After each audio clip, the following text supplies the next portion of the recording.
नमस्कार, स्वागत है आपका लोकसभा टीवी पर। मैं हूं मनोज वर्मा और आप देख रहे हैं हमारा खास कार्यक्रम, वो कार्यक्रम जिसका शायद सदियों से लोगों को इंतजार था, पूरे देश को इंतजार था।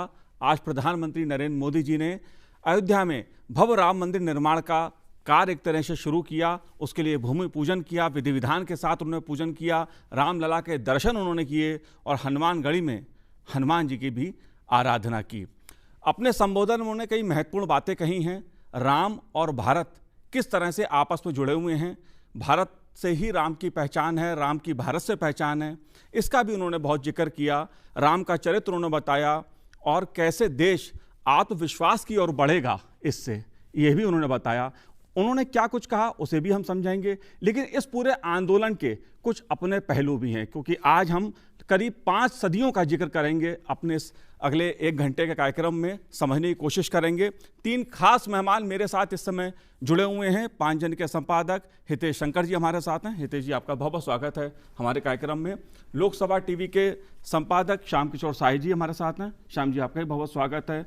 और गोवा की पूर्व राज्यपाल मृदुला सिन्हा जी हमारे साथ हैं। मृदुला जी, आपका भी बहुत बहुत स्वागत है। मृदुला जी, आपको आवाज सुनाई मेरी दे रही है? हाँ, बिल्कुल सुनाई दे रही है। मृदुला जी, मैं आप ही से शुरुआत कर रहा हूं कार्यक्रम की। आपने सीता की आत्मकथा पर भी लिखा है और आपने तमाम चीज़ों में और भी अपने साहित्य में योगदान दिया है। आज के इस कार्यक्रम को, जिसकी प्रतीक्षा भारत करीब सदियों से कर रहा था, आप कैसे देख रही हैं इसको? सबसे पहले तो मैं मनोज जी का, हितेश जी का और श्याम किशोर जी को बहुत बहुत आशीर्वाद देती हूँ जी। और आज का दिन बहुत ही आनंद का दिन है। मैं नहीं समझती कि जहाँ भी देश विदेश में जो भी हिंदू हैं, वो लोग आज कितने प्रसन्न होंगे, उसकी था नहीं लगाई जा सकती। और बहुत लोगों से आज सुबह से मेरी बात हुई, खास के 2-4 महिलाओं ने मुझे कहा कि मैं तो उसी समय नहा धो के पूजा करके उनके सामने बैठ जाऊंगी, मैं भी नींव डालूंगी। अब वो शिला क्या नींव डालेंगी करेंगी, लेकिन उनकी आस्था। तो मैं, यह जो दिन आज आया है, उसमें कितने लोगों ने संघर्ष किया, कितने लोगों की जाने गई, वो सब तो बार बार दोहराया जा ही रहा है। लेकिन राम को जीवित रखने में सभी रामायण का नाम लिया जाता है, सब है, लेकिन मेरे अनुसार मेरा एक और भी मेरा जो विचार है, जो मैंने देखा है कि राम को जीवित रखने में, अब तक जीवंत रखने में, हर हृदय में उनका स्थान रखवाने में, जो हमारी लोक कथाएं हैं, लोकगीत हैं, राम के ऊपर विभिन्न प्रकार की कथाएं हैं, इन लोगों का बहुत सहयोग रहा। और मैं कभी कभी कहती हूँ कि राम और सीता को हम वैकुंठ धाम भी नहीं जाने देते जी। हम इस तरह से सुबह उठे तो राम राम, खाने भोजन के पहले राम राम, सोने के पहले राम राम, हमेशा वो हमारे साथ हैं। जिस रूप में है, अनपढ़ लोग हैं, पढ़े लिखे नहीं है, हमारे समाज के वो जो वर्ग हैं, उनके मन में भी आस्था है। उन्होंने कोई रामायण, बड़े बड़े रामायण नहीं पढ़े, लेकिन मुझे पता है, मेरे गांव में जब मैंने पूछा कि तुम राम सीता की कहानी जानती हो, तो बोली नहीं, हम कहानी को सुनने का हमको कहाँ टाइम है, वो तो बेचारी घर घर जाकर काम करती है। लेकिन रामनवमी के दिन जाकर पूजा करना, और पूजा करके जब लौट के आई तो मैंने कहा आज कहाँ गई थी, तो आज तो राम जी का जन्मदिन है, हम पूजा करने मंदिर गए थे। मैंने कहा वही कथा, उसी कथा के बारे में तो नहीं भी जो जानते हैं लोग, वो भी राम का नाम लेते ही हैं। और मेरा जो अध्ययन है कि इन लोक गीतों, लोक कथाओं के द्वारा किस तरह से राम आजीवंत है, और एक और आंदोलन होता रहा है, उसी के बल पर जन समर्थन, उसी के बल पर मिला और मिलता रहा है। और इतना बड़ा काम जो होना चाहिए था, पहले पूरा होना चाहिए था। लेकिन ये तो हम लोग सब जानते हैं कि जब किसी भी चीज का होने का की भी तिथि निश्चित की जाती है, तो आज यह मनोकामना, सदियों की मनोकामना, भारतवासियों का, सभी संपूर्ण हिंदू समाज का, संपूर्ण, जिसमें हिंदू में जैन है, बौद्ध है, सारे सब आते हैं, जो जितने बहुत बड़े समाज। जी। और कुछ लोग जैसा कहते हैं इंडोनेशिया में, कंबोडिया में तो मुस्लिम समाज भी हमारे भाई बंधु इसकी पूजा करते हैं। तो ये राम केवल एक समाज के नहीं है, उनको चूंकि वो जनसाधारण के राम है, सबके राम है, किसी से प्रीति सीखी उन्होंने, किसी से दया सीखी, किसी से बहुत कुछ सीखा। राम ने भी सीखा, जीवन में दिया। तो समाज में घूमते घूमते और वनवास जाते जाते किन किन किस किस प्रकार के लोगों से मिलते हैं, सबको कैसे सीखते हैं, उनसे सीखते मृदुला हैं। जी, आगे भी चर्चा करेंगे हम, और राम के जीवन के जो अलग अलग प्रसंग हैं और हमारे देश की जो स्थितियां रही हैं उस पर भी चर्चा करेंगे। लेकिन आज बहुत महत्वपूर्ण बात हितेश जी, प्रधानमंत्री जी ने अपने संबोधन में कही। हालांकि सारा उनका जो संबोधन था उसमें कई बातें राम के चरित्र से जुड़ी थी, राम किस तरह प्रेरणा देते हैं, राम किस तरह भारत की पहचान है। एक तरह से राम भारत की आत्मा है और आत्मा को भारत से अलग नहीं किया जा सकता। लेकिन महत्वपूर्ण बात उन्होंने कही हितेश जी, स्वतंत्रता दिवस से एक तरह से उन्होंने तुलना की है। उन्होंने कहा कि जिस तरह इस देश की स्वतंत्रता के लिए, भारत की स्वतंत्रता के लिए लोगों ने वर्षों संघर्ष किया, बलिदान दिया लोगों ने, और देश स्वतंत्र हुआ, उसी प्रकार राम जन्म भूमि के लिए भी, उस पर राम मंदिर का निर्माण हो, लोगों ने संघर्ष किया। इसको आप कैसे देखते हैं? देखिए, ये बिल्कुल ठीक बात कही प्रधानमंत्री जी ने, क्योंकि स्वतंत्रता जो होती है एक आपका दिन है, प्रतीक है, वो ठीक है, मगर जब कोई आक्रांता कहीं पर किसी देश पर हमला करता है तो सिर्फ राजगद्दी नहीं लेता वो जनता का मनोबल तोड़ने का काम, उसके गौरव को खंडित करने का काम, उसको रौंदता हुआ चलता है वो।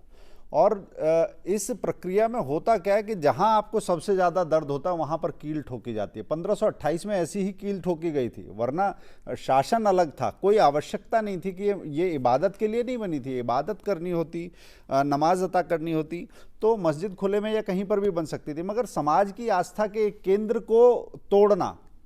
लॉर्ड कनिंघम ने जो गजेटियर में लिखा, लखनऊ गजेटियर में इसका जिक्र मिलता है, 1,74,000 हिंदुओं के बलिदान के बाद वो गुंबद वहाँ पर ढहा और ये मस्जिद बनी। तो ये जो ढांचा बनना था वो वास्तव में उसका कोई मजहबी वजूद नहीं था, वो किसी समाज को रौंदने के लिए, उसको बताने के लिए कि हाँ अब हम काबिज हैं। उसका पूजा उपासना पद्धति इस सबसे कोई लेना देना नहीं था। ये एक प्रतीकात्मक था कि नहीं, अब भारत पर तुम्हारा राज नहीं है, और वो आप जो मानते हैं कि हमारा देश, अब यहाँ पर शासन हमारा है। इस तरीके का काम बाबर ने किया था, मीर बाकी ने किया था। और उसके बाद का जो क्रम है, आप ये देखिए 76 लड़ाइयाँ हैं इन 500 सालों में, और राजा आते गए, मगर ये जो एक सांस्कृतिक स्वतंत्रता की जो बात है, वो जो उद्वेलन है समाज में, वो कैसे बढ़ता है कि बाबर के समय में करीब आधा दर्जन लड़ाई हुई, उसके बाद हुमायूं आया, हुमायूं से शेरशाह के बीच में करीब 1 दर्जन लड़ाइयाँ हुई जी, और उसके बाद अकबर के समय में 2 दर्जन हो जाती है इनकी संख्या, और जो सबसे क्रूर था औरंगजेब, उसके समय 3 दर्जन बार ये कोशिश हुई कि इसको हमें स्वतंत्र कराना है। तो ये आप ये देखिए, एक राजा बदलते रहे, मगर समाज जो सांस्कृतिक स्वतंत्रता चाहता है उसके लिए लगातार संघर्ष कर रहा है। उसमें आप ये देखिए कि ये कुछ लोग मजहबी एंगल देते हैं, मैं मजहबी नहीं कहता, ये सांस्कृतिक आक्रमण के तौर पर आपकी सांस्कृतिक चेतना भी आवश्यक है, स्वतंत्रता भी आवश्यक है, उसको रौंदने का काम किया था, और ये समाज उसके लिए लगातार लड़ रहा था। और सिख समाज इसके साथ जुड़ा रहा, सर्व समाज जुड़ा रहा। अब इसी के अयोध्या के पास में एक भीटी रियासत है और हरवंश रियासत है, तो वहाँ के जो मेहताब सिंह और राजकुंवर और पंडित दीनदयाल जो राजगुरु थे, सब लोगों ने मिलकर इस पर हमले किए, और वो राजगद्दी के लिए नहीं थे कि हमें सिंहासन लेना। इस आंदोलन की विशेषता थी कि ये स्वतंत्रता तो है, मगर सांस्कृतिक स्वतंत्रता चाहिए, आपकी राजगद्दी नहीं चाहिए, राजा कोई भी हो, मगर हमें ये चाहिए। इसके लिए समाज लड़ रहा था। आज जो प्रधानमंत्री जी ने कहा कि ये स्वतंत्रता से कम नहीं है, ये सांस्कृतिक स्वतंत्रता व्यक्ति को उन्नयन देती है, समाज को उन्नयन देती है। जी बिल्कुल सही कहा आपने। एक तरह से कह सकते हैं कि आज का दिन देश की सांस्कृतिक स्वतंत्रता का दिन है, इसीलिए उसी प्रकार का जश्न, उसी प्रकार का उल्लास, उसी प्रकार की खुशी जैसे आज़ादी के समय थी, पूरा देश राम जन्मभूमि पर मंदिर निर्माण का जो कार्य प्रधानमंत्री नरेंद्र मोदी जी ने शुरू किया है, उसकी खुशी में झूम रहा है। आप कैसे देखते हैं इस पहलू को, स्वतंत्रता दिवस और सांस्कृतिक दिवस के रूप में इसकी जो तुलना प्रधानमंत्री जी ने एक तरह से की है, आप कैसे देखते हैं उसे? मुझे लगता है कि भारत की जो भावभूमि है वो मूल रूप से संस्कृति और धर्म में निहित है जी, धर्म, संस्कृति, अध्यात्म में निहित है। तो ठीक वो दृश्य अगर हम स्मरण करें कि स्वतंत्रता के बाद जो यूनियन जैक उतरता है और भारत का तिरंगा चढ़ता है, तो यह दिख तो नहीं सकता, बड़ा सूक्ष्म है, अमूर्त है, लेकिन वो सांस्कृतिक पताका जो है, आप कोई देखना चाहे तो वो फहरा रही है और एक तरह से राम के पूरे स्वरूप पर जो हमला करके आक्रांताओं ने उसको ध्वस्त करने का कार्य किया था, तो उस सांस्कृतिक स्वरूप को हम फिर से एक बार उठता हुआ देख रहे हैं। और मेरा मानना है कि यह तो एक नए युग का सूत्रपात है और भारत के प्राणों की पुनर्प्रतिष्ठा है जी।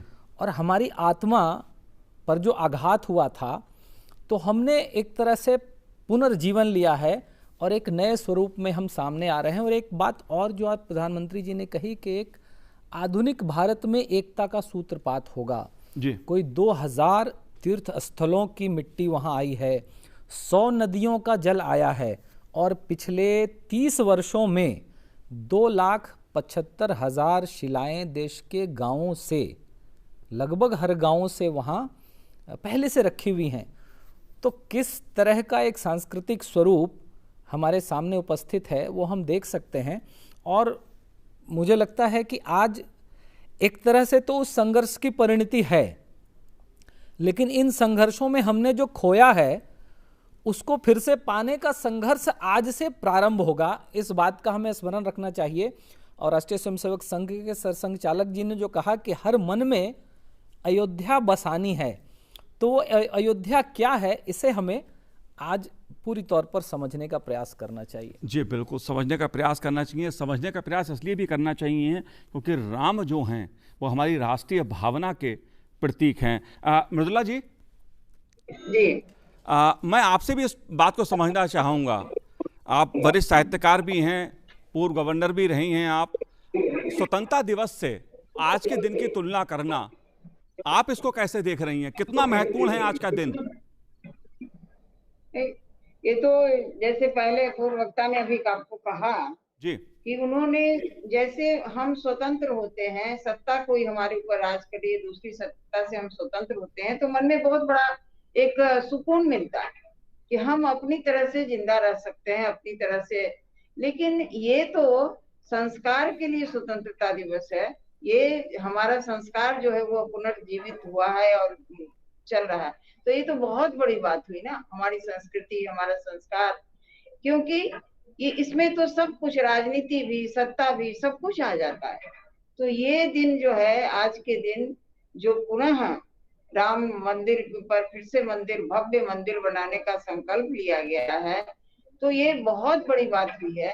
और इससे केवल और केवल हम सत्ता में, हमारी सत्ता तो बहुत अच्छी आजकल चल रही है और चलेगी, लेकिन इससे तो पता नहीं सदियों सदियों के लिए, आगे के लिए हमारी संस्कृति, क्योंकि राम तो सब कुछ के प्रतीक है। जितनी भी अच्छाइयां हैं हमारे व्यक्तित्व में, तो राम उसके प्रतीक बन जाते हैं। सब राम को, इसलिए आज तक जब मैं कहती हूँ कि हमारे यहाँ ग्रामीण क्षेत्र में गीत गाए जाते हैं, तो राम जैसा ही बेटा मांगा जाता है, सीता जैसी ही बहू मांगी जाती है। ये क्या है, आज तक जीवित है। तो इस तरह ऐसी जो ऐसा जो हमारा संस्कार रहा, ऐसी आस्था रही है, ऐसी निष्ठा रही है और ऐसा हमारा भाव है, इन सारे चीजों को बहुत बड़ा बल मिलेगा। और ये दिन सब लोग सदियों तक आगे के दिन में भी उसी तरह से मनाएंगे कि केवल मंदिर एक नहीं बना, ये तो बहुत चीजों के लिए शिलान्यास आज हुआ है, बहुत बातों के लिए। मान लीजिए कि हमारे जीवन में कुछ कमियां आ गई है, सामाजिक जीवन में कुछ गिरावट आ गई है। मैं हमेशा कहती हूँ कि चिंता मत करो, आप ये सोच के कि हम समाज संस्कृति से दूर होते जा रहे हैं, इसकी चिंता कभी नहीं करनी चाहिए। क्योंकि जब कभी ऐसा लगता है कि हम अपनी संस्कृति से दूर हो रहे हैं, कोई न कोई व्यक्ति खड़ा हो जाता है, कोई न कोई संस्था खड़ी हो जाती है जो पुनः भारतीयता की ओर ले जाती है। तो भारतीय संस्कृति के प्रतीक हैं ये सांस्कृतिक पुरुष, इतनी बड़ी संस्कृति पुरुष है राम। शायद मैं नहीं समझती हूँ कि ऐसा भव्य व्यक्तित्व के जो भगवान है या मानवावतार हैं, ऐसा कहीं और कुछ दुनिया में होगा। और इसीलिए हमारी चूंकि भारतीय संस्कृति वेद के अनुसार की संस्कृति के कारण, इसलिए ये भी बात है कि हमारी संस्कृति इतने दिनों तक जीवित भी है, और हम नर में भी नारायण देखते हैं, केवल राम में नारायण है नहीं। एक ऐसी संस्कृति कहाँ है? तो ऐसी संस्कृति को पुनः जीवित करने के लिए, और आज के समय में खैर दूसरे प्रश्नों का मैं जवाब दूंगी कि किस तरह से कोरोना काल में पुनः हम भारतीय संस्कृति की ओर जा रहे हैं। भारतीय संस्कृति के ही सूत्र जो हैं, व्यवहार जो हैं, वो बहुत से हमारे आचरण में आगे भी आ जाएंगे। और इसी काल में हमारे यहाँ अयोध्या में कभी बैठ के उनका भाषण सुन रही थी तो मेरे मन में एक वाक्य आ रहा था, आज तो मन अयोध्या अयोध्या हो रहा जी, क्योंकि मन अयोध्या होना मतलब बहुत प्रसन्न होना। तो यह आज के दिन ऐसा हो रहा है, ऐसे सबके मन में है। इसलिए स्वतंत्रता दिवस एक बहुत बड़ी चीज है, सब लोग मनाते हैं, और उसी प्रकार से उससे भी बहुत बड़े फलक पर ये दिवस मनाया जाएगा। ये दिन आया है। आप हमारे साथ जुड़े रहिए। मुझे लगता है कि स्वतंत्रता दिवस से आज सांस्कृतिक दिवस की जो तुलना एक तरह से मैं कहूँ उन्होंने की है अपने संबोधन में, कि स्वतंत्रता दिवस जितना महत्वपूर्ण दिन भारत के लिए है उतना ही महत्वपूर्ण आज का दिन है। वो इसलिए है कि राम की इमारतों का अस्तित्व या मंदिर या उनके जो भी प्रतीक चिन्ह थे उनको मिटाने का प्रयास किया गया, लेकिन राम का नाम सदियों के संघर्ष के बाद भी उसे मिटाने की कोशिश की गई, लेकिन मिट नहीं पाया। ये भी प्रधानमंत्री जी ने एक बात कही है हितेश जी, लेकिन एक बात मैं यहाँ और उठाना चाहता हूँ, क्या ये एक मंदिर का संघर्ष था कि एक और मंदिर बन जाए? ये क्या संघर्ष था जो 5 सदियों की बात प्रधानमंत्री जी ने बार बार कही है? जिस संस्कृति की बात प्रधानमंत्री जी कहते हैं, जिस भारत की पहचान की बात प्रधानमंत्री जी कहते हैं, 5 सदियों का जो संघर्ष रहा राम जन्मभूमि के लिए, वो क्या था? देखिए, ये जो बात है कि राम का नाम मिट जाए, जिन लोगों ने भी ऐसी कोशिश की वो एक मूलभूत बात भूल गए। ये देश जो है आपस में मिलते हैं तो जय सिया राम जी की करते हैं, सूरज उगता है तो राम राम से ये दिन शुरू होता है, और जीवन जब पूरा हो जाता है तो उसके आगे की यात्रा भी लेकर चलते हैं, राम नाम सत्य बोलते हैं। तो यहाँ पर यात्रा खत्म नहीं होती, किसी की मृत्यु के बाद भी ये यात्रा चलने वाली है जी। इसलिए जिन्हें करना था वो शायद ये भूल गए कि ये जो संस्कृति है ये मानती है कि सब चीज़ें आपस में जुड़ी हुई हैं और एक का बुरा करने पर सबका बुरा होता है। तो जो ये विचार है ये विश्व मानव का विचार है। राम जी ने जो विचार दिया वो विश्व मानव का विचार है जी। वो विचार खत्म करोगे तो दुनिया खत्म हो सकती है, दुनिया खत्म होगी तब विचार खत्म होगा, अन्यथा दुनिया को चलायमान रखने वाला यही विचार है कि सब आपस में जुड़े हुए हैं। जैसे भारतीय संस्कृति के 2 उद्घोषों की आवश्यकता है यहाँ पर चर्चा करने की, कि आज आप गॉड पार्टिकल ढूंढ रहे हैं, मगर जहाँ पर अहम ब्रह्मास्मि का उद्घोष होता है कि ब्रह्म क्या है, वो ब्रह्म मुझ में ही है, या जो पिंड में है वो ब्रह्मांड में है। जब ये बात होती है तो नर और नारायण, गॉड और पार्टिकल ये अलग अलग नहीं रहते। जो मुझ में है वो तुझ में है। फिर ये नहीं रहता कि ये बिलीवर है, ये नॉन बिलीवर है, इसे खत्म करना है, ये सिमेट्रिक है, ये सब नहीं रहता।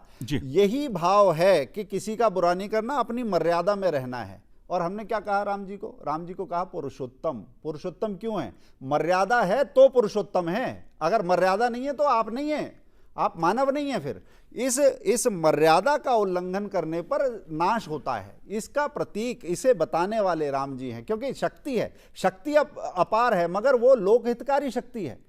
जब एक अत्याचार बढ़ता है, ऋषियों पर बढ़ता है, तो क्या कहते हैं कि निश्चरहीन करहूं मही भुज उठाया प्रणकीन।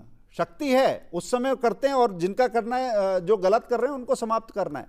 ऐसे ही समुद्र के आगे शक्ति है, परंतु शक्ति का जब समुद्र नहीं समझ रहा, 3 दिन हो गए 3 दिन बीत, बोले राम सकोप तब भय बिन होए न प्रीत। ये नए वर्ल्ड ऑर्डर में चलने वाली बातें हैं, ये सारी चीजें। प्रधानमंत्री नरेंद्र मोदी जी ने भी आज इसका उल्लेख किया अपने संबोधन में, भय के बिना प्रीत नहीं होती है, यह भी राम जी ने संदेश दिया है। श्याम जी, जो बात मैंने हितेश जी समझने की कोशिश की, क्या ये पूरा एक संघर्ष एक मंदिर के लिए था? जिस सांस्कृतिक स्वतंत्रता की बात, जिस सांस्कृतिक विरासत की बात हम कर रहे हैं, मुझे लगता है कि यह संघर्ष किन बातों का संघर्ष था, इसे समझना हो तो हमें यह समझना होगा कि उस मंदिर पर आघात करके किन किन और चीज़ों पर आघात किया गया, या फिर हम यह समझ लें कि राम किन बातों के प्रतीक हैं। राम लोकतांत्रिक स्वरूप के प्रतीक हैं, वैसा लोकतंत्र जो शायद आज हम जिसकी कल्पना भी नहीं कर सकते। समाज के निचले तबके के एक व्यक्ति के आरोप पर उन्होंने अपने जीवन में जो सबसे प्रिय हैं उनका त्याग कर दिया। इससे बड़ा लोकतंत्र क्या हो सकता है। 26 जनवरी 1950 को हमने अपना संविधान स्वीकार किया, अंगीकार किया, लेकिन उससे पूर्व राम का पूरा जीवन, उनकी पूरी मर्यादा भारत का संविधान है और संभवतः आज भी है। और इस आधुनिक संविधान में भी हमने राम के उन तत्वों को लिया है, उनका चित्र भी है संविधान में। तीसरी बात, राम उस धर्म के प्रतीक हैं जो इस भारतीय सभ्यता, संस्कृति, समाज जीवन के केंद्र में है। उसी के इर्द गिर्द हमारी सारा जीवन व्यवहार चलता है। राम उस संस्कृति के प्रतीक हैं जिस संस्कृति ने हमको हजारों वर्षों तक तमाम विपरीत परिस्थितियों में भी जीवंत रखा, चलायमान रखा है। तो यह आघात इन सभी तत्वों पर आघात था। और अगर यह संघर्ष हमने 500 वर्षों का किया है तो वो मंदिर पाने का संघर्ष नहीं था जी। मंदिर तो प्रतीक है और प्रतीक एक ध्वज की तरह होता है। वह ध्वज जो है शिखर पर विराजमान रहता है, लेकिन वह ध्वज हमें प्रेरणा देता है कि यह ध्वज किन बातों का प्रतीक है। तो मुझे लगता है धर्म, संस्कृति, पहचान, स्वाभिमान, हमारे सनातनी संविधान और उस लोकतांत्रिक स्वरूप की पुनर्प्रतिष्ठा का यह संघर्ष था, जिसका प्रस्थान बिंदु आज है। हमें आगे चलकर इन सबको उस पूर्ण स्वरूप में प्राप्त अभी करना है। तो अगर इसे केवल हिंदू मुस्लिम संघर्ष और मंदिर मस्जिद के संघर्ष के रूप में देखेंगे तो इस व्यापक उदात्त अवधारणा को बहुत छोटा करके देखने की बात होगी। जी बिल्कुल। मृदुला जी, मृदुला जी, आपको आवाज सुनाई दे रही है मेरी? बिल्कुल बिल्कुल। हाँ जी। मैडम, मैं ये समझना आपसे चाहता हूं कि प्रधानमंत्री जी ने एक बात ये भी कही कि भय के बिना प्रीत नहीं होती है। उन्होंने ये भी कहा कि भगवान राम का जो संदेश है वो ये संदेश है कि समय पर, समय काल पात्र स्थितियों को देखकर बोलें फिर कुछ करें। इस तरह का संघर्ष भी दिया। और जो आज उन्होंने बात कही कि भय के बिना प्रीत नहीं होती है, तो आज उसी चीज की जरूरत है, उसी रीति नीति की जरूरत है। ये बात भी कही है प्रधानमंत्री जी ने आज। तो राम के संदेश को भारत की शक्ति से जोड़ना, इसका संदेश भी आज प्रधानमंत्री के संबोधन में था।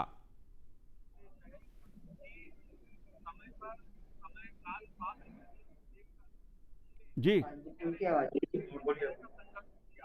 जी। हितेश जी, भय के बिना प्रीत नहीं होती है।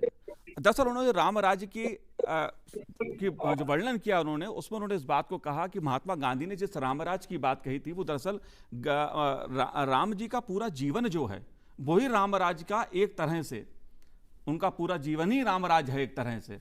इसको आप कैसे देखते हैं कि उन्होंने समय की बात इसलिए कही कि भगवान राम सोचते थे करने से पहले कि हमें कब अटैक करना है या कौन सी नीति अपनानी है, कब डराना है समुद्र को और कब मनाना है। ये दो तीन चीज़ें हैं। ये रणनीतिक दृष्टि से भी, सामाजिक दृष्टि से भी, सुशासन की दृष्टि से भी राम जी के बारे में बहुत सारी चीज़ें हैं। जैसे राम जी ने खुद कहा राज्य का मुखिया कैसा होना चाहिए कि मुखिया मुख सो चाहिए, खान पान कहूँ एक, पालय पोषय सकल अंग, तुलसी सहित विवेक। मुखिया मुख की तरह होता है, सिर्फ अपने लिए नहीं, उससे सारे शरीर को पूरे शरीर को पोषण मिलता है। इसी तरह से उनके राज्य का जो वर्णन मिलता है, दैहिक दैविक भौतिक तापा, राम राज नहीं काहू ही व्यापा। किसी को दिक्कत नहीं थी, कोई कष्ट नहीं था। पर्यावरण के बारे में मिलता है, नीति के बारे में मिलता है। और ये जो बात है इसमें दो चीजें, एक तो शठे शाठ्यम समाचारित, आप दुष्ट के साथ उदारता का व्यवहार करोगे तो दुष्टता बढ़ती है, या नीच का झुकना, ये भी रामचरितमानस में ही है कि नीच अगर झुकता है तो वो अगर झुक रहा है तो आपकी सतर्कता कम नहीं होनी चाहिए कि जी डोकलाम में पीछे हट गए तो हमारी सतर्कता कम हो जाएगी। ऐसा नहीं, क्योंकि जब सांप झुकता है, बिल्ली झुकती है या धनुष झुकता है तो प्रत्याघात की तैयारी के साथ झुकता है। ये भी रामायण में है। अगर आप उसे नीति की तरीके से देखेंगे, प्रबंधन की तरीके से देखेंगे, सुशासन के नज़रिए से देखेंगे, संबंधों के नज़रिए से देखेंगे, फिलोसफिकल एस्पेक्ट में देखेंगे तो ये सारे उसके आयाम खुलते हैं।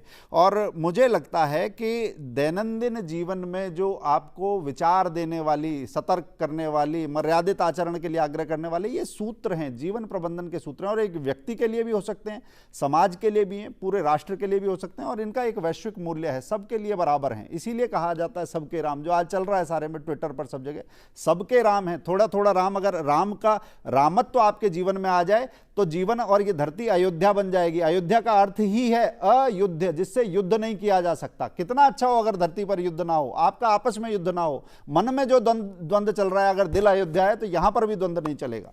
जी बिल्कुल। महत्वपूर्ण बात उनके संबोधन में एक और थी प्रधानमंत्री जी के, कि भगवान राम, राजा राम अयोध्या को, अपनी जन्मभूमि को स्वर्ग से बढ़कर मानते थे। दरअसल आज जो प्रधानमंत्री जी का संबोधन है वो, उसमें कई बातें छुपी हुई हैं देश की रीति नीति से भी, और उन्होंने वही चीज़ समझाने की कोशिश की जो राम का जीवन रहा, राम के जीवन के जो संदेश हैं, राजा राम ने जिस तरह की रीति नीति का पालन किया, वही आज उन्होंने उसी माध्यम से समझाने की कोशिश भी देश को की। अपनी मातृभूमि, अपनी जन्मभूमि स्वर्ग से बढ़कर है, ये राम जी ने भी संदेश दिया। जब श्रीलंका से लौट रहे थे, लंका से वो लौट रहे थे, तब उन्होंने ये संदेश दिया था। जब लक्ष्मण उन्हें रुकने के लिए कहते हैं कि लंका ही रुक जाते हैं महाराज, सोने की लंका है, तब भगवान राम ने, राजा राम ने उनको कहा नहीं, अपनी अयोध्या स्वर्ग से सुंदर है। और आज प्रधानमंत्री नरेंद्र मोदी जी उसी का एक तरह से जिक्र करते हुए, उल्लेख करते हुए बताते हैं कि धरती हमारी कितनी स्वर्ग से बढ़कर है। इसे आप कैसे देखते हैं? बहुत अच्छा। ये मुझे लगता है कि आज इस प्रश्न की आवश्यकता और इसका महत्व सबसे अधिक है। अपि स्वर्णमयी लंका न में लक्ष्मण रोचते, जननी जन्मभूमिश्च स्वर्गादपि गरीयसी। यह सोने की लंका मुझे तनिक भी अच्छी नहीं लगती। जननी और जन्मभूमि तो स्वर्ग से भी महान है। और अपनी संस्कृति में हमने अपने दर्शन में 4 माँओं को स्थान दिया है। वो माँ जो हमें जन्म देती है, जननी, जन्मभूमि जिस स्थान पर हमारा जन्म होता है, जहाँ हम पलते बढ़ते हैं, जो हमारी मातृभाषा है, हम उसे मातृभाषा कहते हैं, माँ से जो भाषा हमें मिलती है जी। और मातृ संस्कृति, वो संस्कृति जो हमें एक व्यक्तित्व प्रदान करती है। तो इसमें जननी जन्मभूमिश्च स्वर्गादपि गरीयसी में ये सारी बातें निहित हैं। और मुझे लगता है कि भारत के साथ यही सबसे बड़ी दुर्घटना हुई आक्रांताओं के काल में, और स्वतंत्रता के बाद हम अपनी इन 4 माँओं से दूर होते चले गए। और बड़ा सौभाग्य है, शायद ग्रह नक्षत्र का योग है कि अभी जो नई शिक्षा नीति पारित हुई है उसमें प्राथमिक शिक्षा मातृभाषा में करने का निर्णय लिया गया है। यह भी एक बड़ा निर्णय है। जिस तरह से राम मंदिर संस्कृति का आधार है, तो उसका व्यवहार हमारी शिक्षा में आएगा। तो मुझे लगता है कि जन्मभूमि के प्रति एक प्रेम का भाव होना, जो ऋग्वेद के भूमि सूक्त में कहा माता भूमि पुत्रोहम पृथिव्या, तो भूमि के साथ माता का हमारा संबंध, भूमि के साथ माता पुत्र का संबंध हो, अपनी मातृभाषा के साथ, अपनी जननी के साथ और अपनी मातृ संस्कृति के साथ वो सारा संबंध हो, तभी आपको जीवनी शक्ति तो आपके जड़ों से मिलती है। मुझे लगता है कि भारत के साथ, हम भारतीयों के साथ उस जीवनी शक्ति की कमी रही, नहीं तो अन्यथा हमारा विकास आज उस समृद्धि की ओर हमें जाना चाहिए था। और अच्छा है कि इस अवसर पर हम उन बातों को याद कर रहे हैं, अपनी जीवनी शक्ति की ओर हम जाने का फिर से प्रयास कर रहे हैं, और हमें समृद्धि के शिखर तक जाना है तो यही एक रास्ता जी। है। बिल्कुल, बात इसलिए कर रहे हैं आज, दरअसल प्रधानमंत्री नरेंद्र मोदी जी ने जो आज राम के चरित्र, राम के प्रसंगों को लेकर जिस तरह का संदेश दिया है, वो देश की रीति नीति से भी जुड़ा है। जन्मभूमि स्वर्ग के समान होती है, उसका संदेश भी उन्होंने दिया। भय के बिना प्रीत नहीं होती है, ये भी बहुतों को संदेश दे दिया, क्योंकि राम जी ने खुद ये संदेश दिया। लेकिन कई और मायने हैं इसके। मृदुला सिन्हा जी, आप हमारे साथ जुड़ी हैं, आपको आवाज़ सुनाई दे रही है मेरी क्या? हाँ, सुनाई दे रही। मृदुला जी, एक बात बड़ी महत्वपूर्ण कही है प्रधानमंत्री जी ने राम राज्य को लेकर। उन्होंने कहा कि राम का जीवन ही जो है वो राम राज्य है। महात्मा गांधी जी ने भी राम राज्य का उल्लेख किया था, और महात्मा गांधी जी ने उसी राम राज्य की कल्पना की थी जो राम का पूरा जीवन है। आप राम राज्य को कैसे देखती हैं? मैं एक और बात की ओर आपका ध्यान खींचना चाहती हूँ कि हमारे संविधान वेत्ताओं ने जी, जब संविधान का, भारत के स्वतंत्र होने के बाद जो संविधान लागू किया, तो संविधान वेत्ता उस समय सब, मैं समझती हूँ राम राज्य के बात और राम के व्यक्तित्व से बहुत अधिक प्रभावित ही रहे।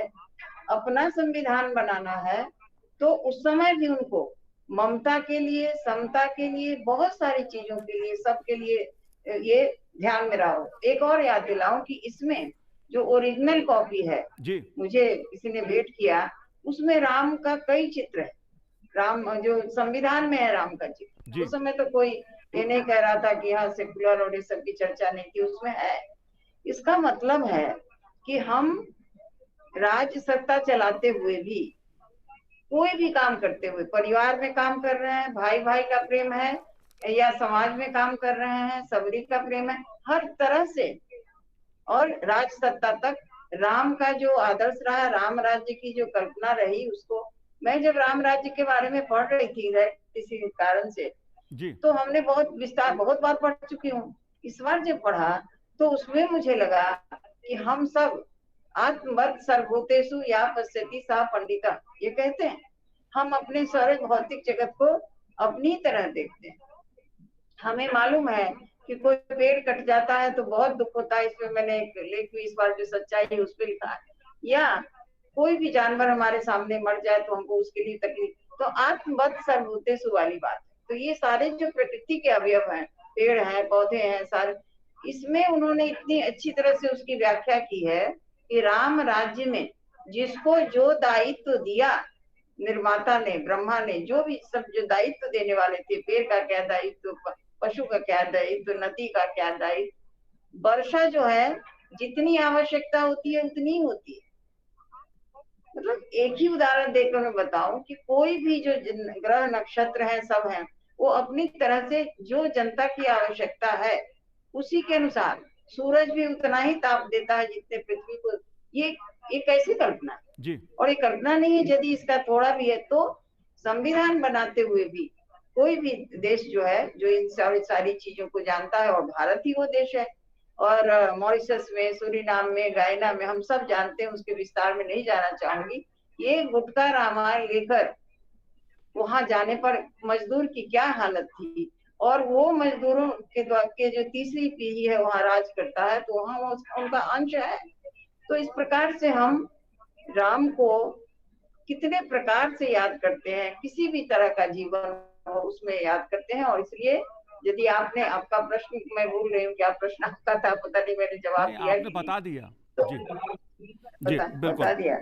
जी, रामराज के ऊपर आपने बता दिया। प्रधानमंत्री जी ने आज रामराज के जरिए ये बताने की कोशिश की है कि अयोध्या में सिर्फ एक मंदिर नहीं बन रहा है।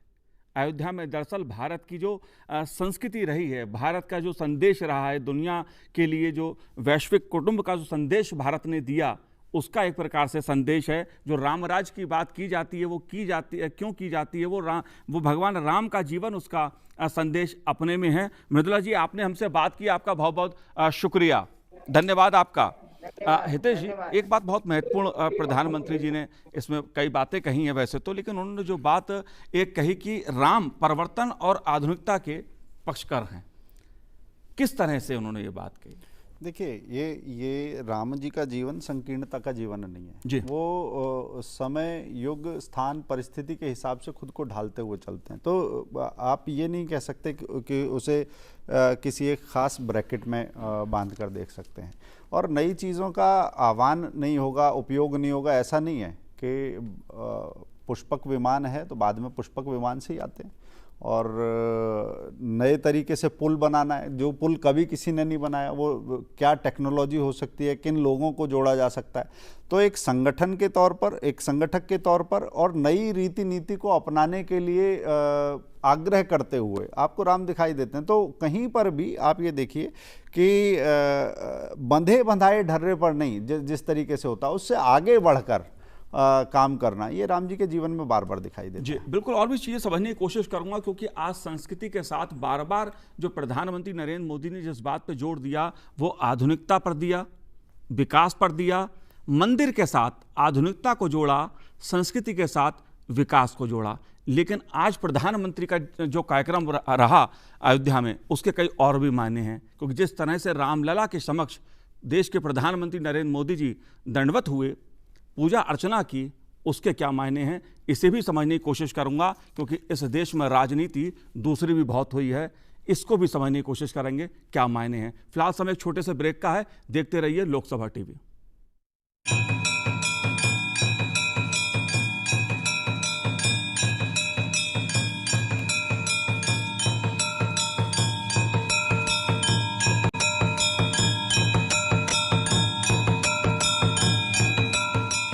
ब्रेक के बाद आपका स्वागत है और अब आप देख रहे हैं हमारा खास कार्यक्रम। अयोध्या में भगवान राम के मंदिर का निर्माण का काम शुरू हुआ। भूमि पूजन आज प्रधानमंत्री नरेंद्र मोदी जी ने किया। विधि विधान के साथ रामलला की पूजा की, हनुमान जी के भी दर्शन किए और उनकी भी पूजा अर्चना की। इस बीच हमारे साथ जुड़े हुए हैं पूर्व राज्यपाल राम नाईक जी। राम नाईक जी, आपका बहुत बहुत स्वागत है लोकसभा टीवी पर। नमस्कार जी, नमस्कार। राम नाईक जी, आज प्रधानमंत्री नरेंद्र मोदी जी ने राम मंदिर निर्माण की एक तरह से शुरुआत कर दी। भूमि पूजन किया, रामलला का विधि विधान के साथ पूजन किया, हनुमान जी के दर्शन किए। आप कैसे देख रहे हैं पूरे इस आंदोलन को, इस नई शुरुआत को? ऐसा है कि हजारों साल के भारत के सांस्कृतिक जीवन में जी, और उसके साथ ही साथ हमारा जो सामाजिक जीवन है, आध्यात्मिक जीवन है, राजनीतिक जीवन है, संसदीय जीवन है या न्यायिक जीवन है, ये सब में आज का दिन स्वर्ण दिन के नाम पर लोगों के ख्याल में रहेगा। और मेरे नज़र में तो ये बात है कि स्वतंत्रता प्राप्ति के बाद जी, तो सोमनाथ में हुआ और सोमनाथ में जिस प्रकार से जीर्णोद्धार हुआ जी, तो वैसा ही राम मंदिर का होना चाहिए, इस बात को लेकर बड़ा आंदोलन चला। इस आंदोलन का मैं भी एक सहभागी करके रहा। जी, तो मैं इसको स्वतंत्र भारत में सोमनाथ से अयोध्या जी, ये जीवन की कड़ी में भी देखना चाहता हूं। और आज का प्रभु रामचंद्र के मंदिर का शिलान्यास केवल भारत के लोगों के लिए नहीं, जी, तो सारे विश्व में जो भारतीय संस्कृति जानते हैं, समझते हैं, या भारतीय है या और भी कोई हो, सबके लिए एक महत्वपूर्ण दिवस माना जाएगा। और इसका एक स्वाभाविक समाधान, नैतिक समाधान आज मुझे मिल रहा है। इसमें और भी एक बात है जी, बताएं। कि शिलान्यास का रास्ता,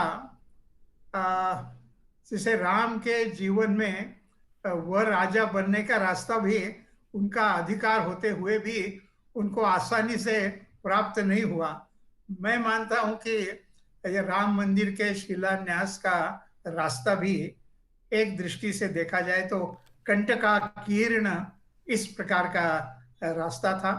तो वह रास्ता एक राम का सामाजिक जीवन में जो अर्थ है जी, वो प्राप्त करने के दृष्टि से जो आंदोलन हुआ, और आंदोलन करने वाले ने, आंदोलन का समर्थन देने वाले, आंदोलन देखने वाले, सब ने इस पे जो सहयोग दिया, मैं मानता हूं कि भारत के सांस्कृतिक जीवन में चरैवेति चरैवेति मंत्र का बड़ा महत्व है।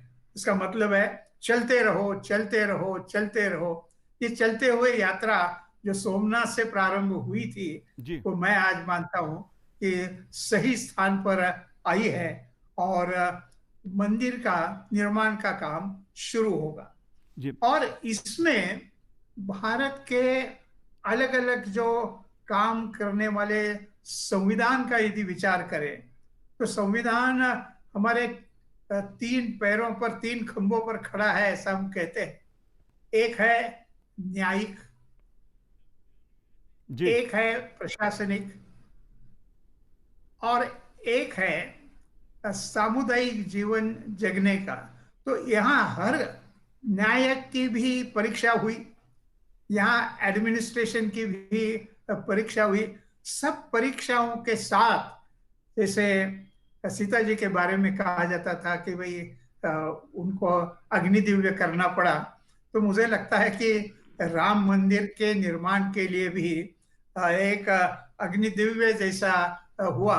और फिर न्यायपालिका ने निर्णय किया, प्रशासन ने निर्णय किया, लोगों ने निर्णय किया, और इसके आधार पर यह आज का सुवर्ण दिन हम मना रहे हैं। बहुत अच्छा लगता है।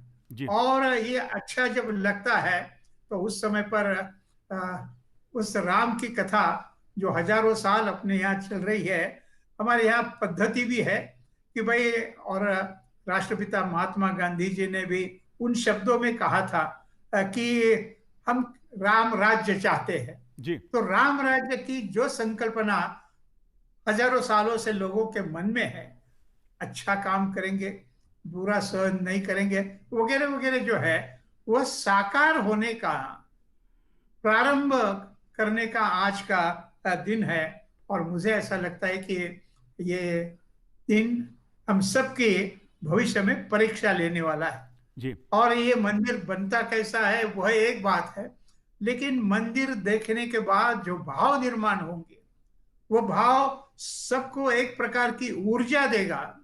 और वहां मंदिर देखने के लिए जाते समय भी जो इतिहास राम के जीवन का है, वो हर एक के मन के पटल पर आएगा। और निश्चित तौर पर यह दर्शन जो होगा, वो उसको जीवन में राम राज्य के प्रति संकल्पित होने का एक निर्देश देगा, इस प्रकार मुझे लगता है। और एक बात है, यह प्रश्न आप पूछना चाहते हैं? जी, मैं आपसे एक चीज जानना चाहता हूं मैं आपसे। नहीं, और एक बात, बताएं। आपने मेरा परिचय तो उत्तर प्रदेश का पूर्व राज्यपाल करके दिया है, और मुझे इस बात की बड़ी खुशी है जी कि उत्तर प्रदेश का राज्यपाल होते हुए भी मेरा भी इसमें अपने ढंग से एक कंट्रीब्यूशन, सहभाग रहा है। जी। जब मैं शुरू में राज्यपाल बन के गए, पत्रकारों ने स्वाभाविक तौर पर पूछा मुझे कि आप राम मंदिर के बारे में क्या करेंगे। तो अभी राज्यपाल संविधानात्मक भूमिका है, राजनीति से परे भूमिका में, तो मैं सहजता से उत्तर ये दिया कि राम तो भारतीयों का डीएनए है, और ये भारतीयों का जो डीएनए है वो अपने आप में काम करेगा और राम मंदिर की स्थापना करेगा। मुझे लगता है कि आज वह साकार हो रहा है। और उसके साथ ही ये कार्यक्रम अब अयोध्या में हो रहा है। जी। मैं जब राज्यपाल बनकर आया तो कुंभ मेला भी उसी साल में, गए साल में आया था। तो कुंभ मेला में कई प्रकार के काम किए गए, लेकिन उस समिति का मैं राज्यपाल के नाते अध्यक्ष था। तो अध्यक्ष के नाते मैंने पहले प्रस्ताव यह रखा कि भाई इतने साल जो भी कुंभ मेला होता रहा वो इलाहाबाद में होता है, लेकिन अब जो होगा वह हम प्रयागराज में करेंगे। तो प्रयागराज नाम सबको मंजूर है क्या? समिति के जो सदस्य है, ऐसा मैंने उनको पूछा तो उन्होंने कहा कि हाँ, ये मंजूर है। और फिर कुंभ मेला प्रयागराज में हुआ, और जैसा कुंभ मेला प्रयागराज में हो गया, तब जब ये बात आई कि भाई अयोध्या की ओर भी हम लोग जा रहे हैं, लेकिन कहते हैं मुंह से अयोध्या, लेकिन हम जाते हैं फैजाबाद की ओर जी। तो ये फैजाबाद का भी नामकरण होना चाहिए अयोध्या के रूप में, तो वह भी हुआ है। और इसलिए राम मंदिर लोगों के दिल में, मन में, सब में जो था, वह इस समय पर फैजाबाद में न होते हुए अयोध्या में हुआ। यह भी एक बड़ी बात है, और मुझे ऐसा इस बात की बहुत खुशी है, आनंद है कि मैं वहाँ 5 साल रहा। वहाँ हमने हर दिवाली को बड़ा दीपोत्सव बनाते थे अयोध्या में, लेकिन आज का जो दीपोत्सव होगा वो सारे हिंदुस्तान में और दुनिया में, विश्व में भी जहां जहां भारतीय है वहां होगा। तो मुझे लगता है कि यह भी एक मुझे समाधान देने वाला इस प्रकार का कार्य है। जी बिल्कुल, आज का दिन जो है वो खासा महत्वपूर्ण है, ऐतिहासिक दिन है, स्वर्ण अक्षरों में आज का दिन लिखा जाएगा। राम नायक जी, एक आखिरी बात मैं आपसे समझना चाहता हूं। आप उत्तर प्रदेश के राज्यपाल रहे, आपने अयोध्या के विकास में भी अपना योगदान दिया, आपकी भी इच्छा थी वहां पर राम का मंदिर बने। आपने इस आंदोलन के लिए, जो आंदोलन हुआ उसमें भाजपा के नेता के तौर पे, कार्यकर्ता के तौर पे आपने अपना योगदान दिया। लेकिन एक सवाल बार बार आता है, क्या यह संघर्ष सिर्फ एक मंदिर के लिए था या इसके कुछ और मायने भी हैं? आज हालांकि प्रधानमंत्री नरेंद्र मोदी जी ने पूरी दुनिया को, देश को समझाने की कोशिश की, बताने की कोशिश की, संदेश देने की कोशिश की कि राम जन्मभूमि पर मंदिर क्यों बनना जरूरी है। यह तो इतिहास बोल रहा है जी कि वहां पर जहां पर राम जन्म हुआ वहां राम का मंदिर नहीं था, उसको ध्वस्त किया गया। और यह इतिहास जो है वो अपने उच्चतम न्यायालय ने भी इसके बारे में कई साल वहाँ कानूनी लड़ाई होने के बाद निर्णय दे दिया। उस निर्णय भारत की सारी जनता ने, हिंदू हो, मुस्लिम हो, क्रिश्चियन हो, सब ने माना है।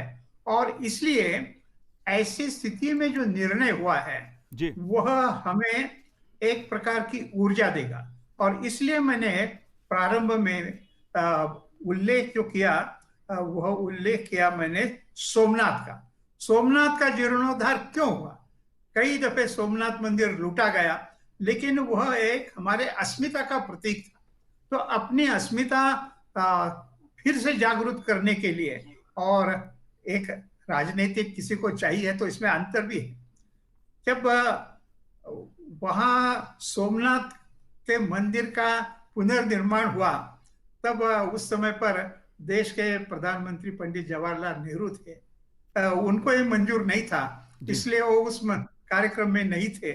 लेकिन आज जब राम का भव्य मंदिर बन रहा है, उसका काम प्रारंभ करने का देश के विद्यमान प्रधानमंत्री नरेंद्र मोदी जी ने किया। ये बदलता हुआ रुख लोगों के सामने आया है और मुझे ऐसा लगता है कि आध्यात्मिक दृष्टि से, सांस्कृतिक दृष्टि से, सभी प्रकार से अयोध्या का जो महत्व है, राम मंदिर का महत्व है, वो सारी दुनिया के सामने आएगा और सब दुनिया के सभी लोगों को अपने सांस्कृतिक, आध्यात्मिक जो ताकत है भारत की, उसका दर्शन राम मंदिर में आएंगे तब होगा। जी बहुत बहुत शुक्रिया आपका राम नायक जी, आपने हमसे बात की, लोकसभा टीवी से बात की, आपका बहुत बहुत धन्यवाद। कई सवाल हैं। दरअसल जो 500 सालों तक संघर्ष हुआ राम जन्म भूमि पर भगवान राम का मंदिर बने, जहां रामलला का जन्म हुआ वहां उनका मंदिर बने, इसे लेके तमाम संघर्ष हुए, 76 लड़ाइयाँ लड़ी गईं। लेकिन सवाल उठता ही है कि ये क्या लड़ाई हिंदू मुसलमान के बीच की लड़ाई थी? क्या था ये समझना बहुत ज़रूरी है, क्योंकि एक बाबर, एक लुटेरा दूसरे देश से आता है और जो भारत की सांस्कृतिक, उसके अध्यात्म के प्रतीक हैं, भगवान राम के मंदिर को तोड़ता है और एक तथाकथित ढांचा वहाँ बनवाता है। क्या था ये? क्या हिंदू मुसलमान के बीच का संघर्ष था? अगर हम बात न्याय की करें, सर्वोच्च न्यायालय की बात करें, हाई कोर्ट की बात करें, जो न्यायिक दृष्टि से मामला घूमा, क्या वो तथ्य और तर्क, क्या उसमें कुछ भेद था? कई सवाल इन सबसे भी जुड़े हुए हैं कि आखिर कहाँ तथ्यों को अनदेखा किया गया, कहाँ तर्कों को अनदेखा किया गया, इसे भी समझना जरूरी है। और दूसरा, आज जो प्रधानमंत्री नरेंद्र मोदी जी का रामलला के समक्ष दंडवत होना, उसका क्या संदेश है? क्योंकि भारतीय राजनीति में हर बात का बड़ा संदेश होता है। हितेश जी, 2-3 बातें हैं बड़ी बड़ी महत्वपूर्ण। सबसे पहली बात तो मैं यही समझूंगा, क्योंकि इस देश ने तमाम तरह की राजनीति देखी है, इफ्तिहार के नाम पे खूब राजनीति देखी है। मैं ये सवाल आपसे इसलिए समझना चाहता हूं क्योंकि कुछ नेताओं ने यह सवाल उठाया कि प्रधानमंत्री नरेंद्र मोदी जी को राम जन्मभूमि पूजन के लिए नहीं जाना चाहिए, मंदिर निर्माण की शुरुआत करना संविधान के खिलाफ है, धर्मनिरपेक्षता के खिलाफ है, इस तरह की बातें कही गईं। लेकिन आज प्रधानमंत्री जी रामलला के दर्शन करने ना केवल गए, ना केवल पूजन किया, बल्कि दंडवत हुए। क्या संदेश है इसका? नहीं, मुझे लगता है कि जिस राष्ट्र की आस्था है, जो राष्ट्र के गौरव के प्रतीक हैं, हम सबके मन में बसने वाले राम हैं, वहाँ अगर सिर ना झुकाते तो शायद लोकतंत्र का अपमान होता। जी, मुझे लगता है ये तो राष्ट्र भावना की सबसे प्रबल अभिव्यक्ति है। और मोदी जी तो जन्मना कर्मणा हिंदू हैं। मैं कहता हूं कि यदि कोई मुस्लिम भी होता तो उसके भारत में उसके पुरखे बाबर से नहीं आए हैं, वंशज वो राम के ही हैं। वहां तो दंडवत होना ये पूरी दुनिया के लिए मिसाल रखने वाली बात है। तो जो लोग कहते हैं वो शायद इस देश के डीएनए को नहीं समझते, और वो शायद एक व्यक्ति से दूसरे व्यक्ति में अंतर कैसे हो सकता है, वो शायद मोनोलिथिक और सिमेटिक सोच के ब्रैकेट्स में सोचते हैं। क्योंकि ये जो चीज़ है बिल्कुल सहज है। इस देश का प्रधानमंत्री अगर गंगा आरती नहीं करेगा तो किस देश का प्रधानमंत्री करेगा? राम को सिर अगर वो नहीं नवाएगा तो कौन नवाएगा? आप इंडोनेशिया के मुद्राओं पर देवी देवताओं के चित्र देखते हैं, यहां पर यदि कोई आ जाए तो हल्ला मचाएंगे। ये जो एक सेकुलर का ढोल है वो मुझे लगता है सबसे ज्यादा असहिष्णु, सबसे ज्यादा संकीर्ण विचार का हल्ला मचाने वाले लोग हैं, और उन्हीं लोगों ने इस देश का जो सहिष्णुता का भाव है उसको सबसे ज्यादा खतरा पैदा किया है। मुसलमान को तिलक लगाने से क्या दिक्कत आ जाती है? जब हिंदू को ईद की बधाई देने से कोई दिक्कत नहीं आती तो मुसलमान को तिलक लगाने से क्या दिक्कत आ जाती है? ये जो लोग हैं लोगों को खांचे में बांटने की, उसी लीक पर चलने की बात करते हैं जो अंग्रेजों का था कि बांटो और राज करो। उस रीत पर चलते हुए बहुत लोगों ने राज किया। अब देश, अब जैसे आज का वो एक हैशटैग है, बहुत अच्छा है, सबके राम, सबका साथ, सबका विकास, सबके राम, हमारे साझे पुरखे, साझी विरासत, साझी संस्कृति। तो ये दंडवत तो बनता है, और सिर्फ प्रधानमंत्री का नहीं, सबका बनता है। सब घी के 5 दिए तो आज जलाएं जलाएं। जी, साष्टांग बिल्कुल रामलला के सामने, इसके अपने संदेश है, लेकिन संदेश प्रधानमंत्री जी ने कोई रामलला के सामने दंडवत होकर विधि विधान के साथ पूजा अर्चना करके नहीं दिया।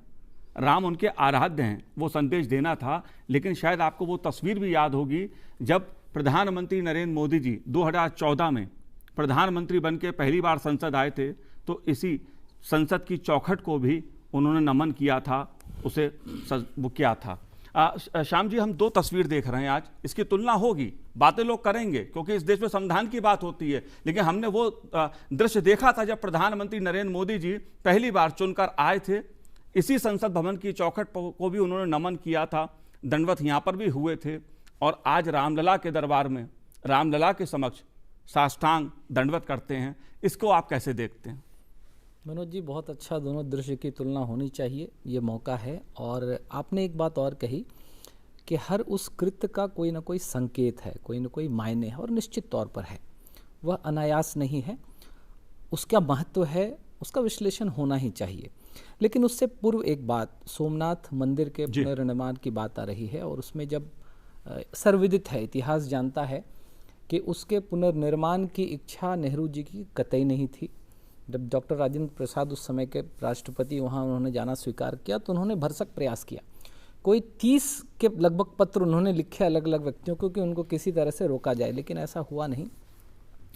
कन्हैयालाल मानिकराम मुंशी, जो उस समय केंद्र में मंत्री भी थे और बड़े विद्वान इतिहासकार, कई पुस्तकें उन्होंने लिखी। पिलग्रिमेज टू फ्रीडम उन्होंने पुस्तक लिखा, और उसमें उन्होंने जिक्र किया कि जब वो, उनके ऊपर इसके पुनर्निर्माण का जिम्मा था, और जब वो पुनर्निर्माण हुआ और उसमें विग्रह मंदिर में प्रतिमा स्थापित करनी थी, तो उसके लिए तत्कालीन राष्ट्रपति को उन्होंने आग्रह किया, निवेदन किया। लेकिन उन्होंने एक शर्त रखी डॉक्टर राजेंद्र प्रसाद से, उन्होंने कहा कि अगर आप आएँ तभी आप यह निमंत्रण स्वीकार करें, क्योंकि उनको पता था कि इसको लेकर बड़ा विवाद है। जिस देश का प्रधानमंत्री ही ना चाहता हो तो राष्ट्रपति को बुलाया जाए न बुलाया जाए। लेकिन डॉक्टर साहब ने कहा, डॉक्टर राजेंद्र प्रसाद ने कहा कि मैं आऊँगा, और अगर मुझे किसी चर्च और मस्जिद के लिए भी बुलाया जाता तो भी मैं आता। यह कहकर उन्होंने निमंत्रण स्वीकार किया और कहा कि मुझे सारी बातें पता है लेकिन मैं आऊँगा, इसमें मेरी आत्मा बसती है। फिर कन्हैयालाल मानिकराम मुंशी उसमें लिखते हैं कि भारत जो है एक नॉन रिलीजियस स्टेट है, हम किसी धार्मिक राष्ट्र अपना नहीं है, कोई एक धर्म को मानने वाला नहीं है, लेकिन भारत एंटी रिलीजियस स्टेट भी नहीं है। और सेक्युलरिज्म की जो परिभाषा है वो यहाँ समझने वाली है कि डॉक्टर राजेंद्र प्रसाद, जिनको हम ये नहीं कह सकते कि उन्हें संविधान का पता नहीं, हम ये भी नहीं कह सकते कि उन्हें भारत का भी पता नहीं, दावे के साथ कहा जा सकता है कि तत्कालीन प्रधानमंत्री से कहीं अधिक संविधान और भारतीय संस्कृति की अगर प्रतिष्ठा, उसकी प्रामाणिकता का पता डॉक्टर राजेंद्र प्रसाद को था, तो उन्होंने स्वीकार किया। और सेक्युलरिज्म की जो परिभाषा आज कही जा रही है, इसे डॉक्टर राजेंद्र प्रसाद के नज़रिए से देखने की आवश्यकता है। और आज जो आपने दोनों दृश्य की तुलना की कि जब मोदी जी प्रधानमंत्री होकर आए तो संसद भवन में भी ठीक उसी तरह साष्टांग किया, नमन किया चौखट को, 8 अंगों से, शरीर के 8 अंगों से प्रणाम किया, और फिर आज वो दृश्य देखने को मिला। तो दोनों में कैसी तुलना है? मुझे लगता है इसे हम लोकतंत्र का मंदिर कहते हैं। देश के आम जनों की आकांक्षाओं इच्छाओं का, उसकी पूर्ति का यह केंद्र है। इस दृष्टि से और इस मंदिर में संविधान के रूप में एक मूर्ति स्थापित है जिसको नमन करते हैं। वो आज हमारा संविधान है जिसे भारत के हर क्षेत्र से आए प्रतिनिधियों ने लंबे विचार विमर्श के बाद स्वीकार किया। राम क्या है? राम को हम धर्म का विग्रह मानते हैं। राम साक्षात प्रतिमूर्ति है उस धर्म के। वो धर्म क्या है? वो धर्म के 4 पैर बताए गए हैं कि दया है और सत्य है, अहिंसा है और शांति है। तो आप देखें कि ये सत्य, दया, शांति और अहिंसा क्या हमारे संविधान की प्रस्तावना और पूरे संविधान में इन्हीं बातों को स्थापित करने का प्रयास नहीं किया गया है? जी। और जब इन बातों के प्रतीक भगवान श्री राम हैं तो हमारा संविधान तो मूल रूप से वो है ना, भारत 1947 के बाद तो बना नहीं। जी बिल्कुल बिल्कुल श्याम जी, जो आपने बात की और जो संविधान की बात हम लोग कर रहे हैं और जो 2 दृश्य की बात मैंने की कि आज रामलला के दरबार में, रामलला के समक्ष दंडवत होना उनका, प्रधानमंत्री नरेंद्र मोदी जी का, और 2014 में प्रधानमंत्री बनकर संसद भवन आना और लोकतंत्र के इस मंदिर की चौखट को नमन करना और फिर अपने संबोधन में कई बार ये बताना कि देश का संविधान सर्वोच्च है, देश संविधान से चलेगा। लेकिन एक बात और नरेंद्र मोदी जी ने बार बार कही है कि धर्मनिरपेक्षता की परिभाषा अपनी सुविधा के अनुसार हर बार गढ़ी नहीं जाएगी, बदली नहीं जाएगी। तो कई पहलू इसके हैं। 2 सवाल और जो महत्वपूर्ण सवाल हैं उन पे भी हम चर्चा करेंगे। फिलहाल एक छोटे से ब्रेक का है, आप देखते रहिए लोकसभा टीवी।